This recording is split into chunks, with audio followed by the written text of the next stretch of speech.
What's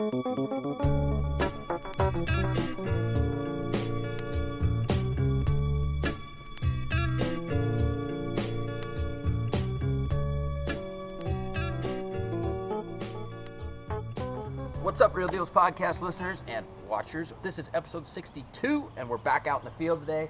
I've got our project here. It's our rehab project. I've taken you guys out here before, but we're making some great progress. So I want to take you back, kind of show you some of the details of what we're doing, so you guys can kind of see exactly how we're transforming this house from a dilapidated, rundown POS into a fantastic retail product. So as you can see from the look of it, we have an amazing presidential comp roof on. Thank you, HOA. And we also have some new gutters. We re-sided the entire house. We put a new garage door on it.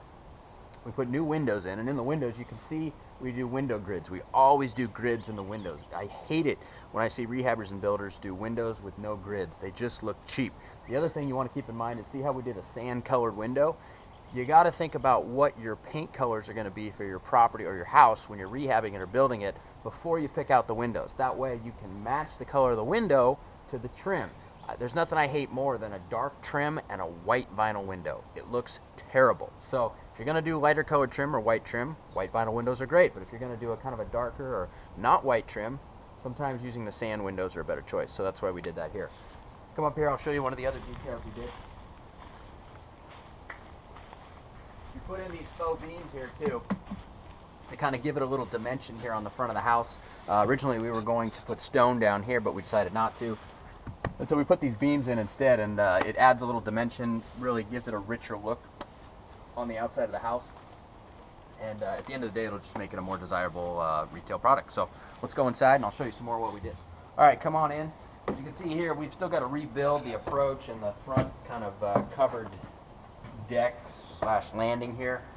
Originally here we had two funky doors that opened. So what we did is we took those out. We got one side light. So this will be glass, side light is what they call it. And then we got a new front door. These are just dummy doors right now.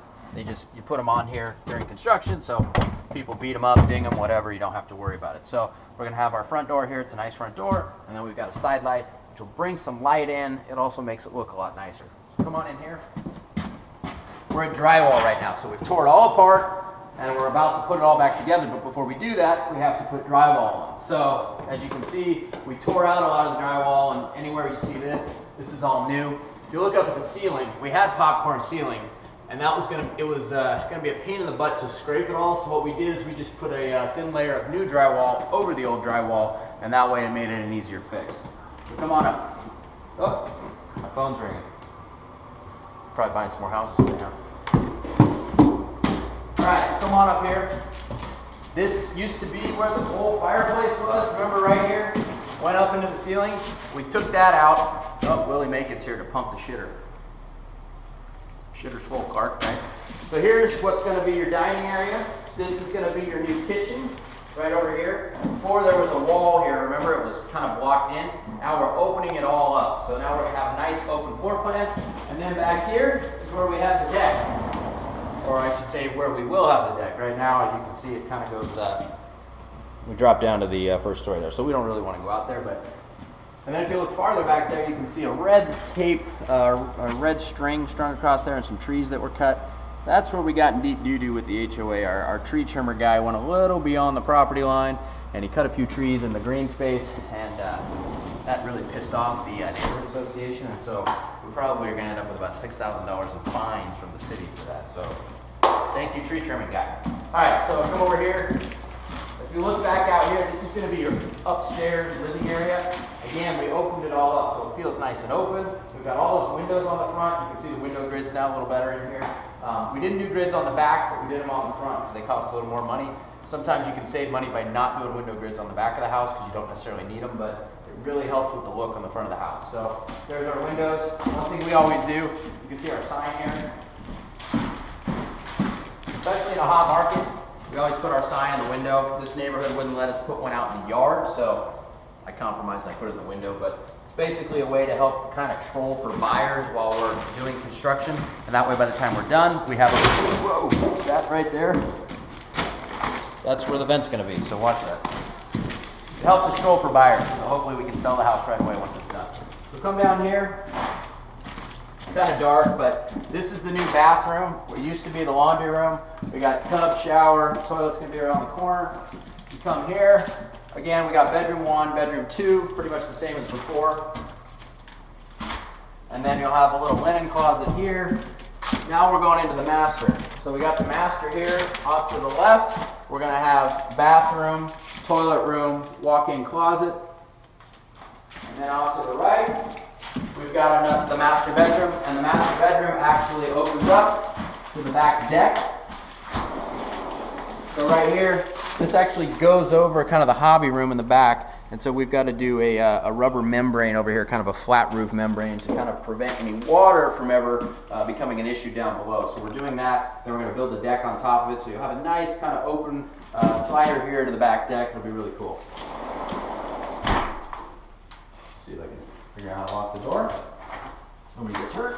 All right, let's go downstairs. All right, so we're heading down the stairs here. Here, we got to put in a railing here. We're probably going to do open rail. It'll make it feel more open. It'll look a lot nicer. An open rail is basically a banister, and then you've got the, I forget what you call them, but anyway, it's not a wall, it's open rail. So come down here. And then as we go down in the basement, this is where the biggest change has happened. The basement before wasn't very usable. So we come down, and we've got bedroom number 4 right here. So it's 4 bedrooms, which is great. Especially for the Lake Oswego area for what we're going to charge for the house. That'll be a closet over there. You got a nice window, brings a lot of light in. If you remember before, this had a lot of paneling and it was kind of funky. Then we come over here, and now you've got your second living space, right? So if people have kids, you know, they want to have their video game system placed or, you know, hang out with their friends. Send the kids downstairs. They can hang out in here. And so this is your secondary living space. So that's huge when you're going to sell a house. And then what we did, instead of having the laundry upstairs in that funky little area, we brought it down here and we framed in this room here. So this is going to be your new laundry room right here. So now it's kind of out of the way, it's bigger. You know, if you've got a family, you got more room for everybody's dirty laundry.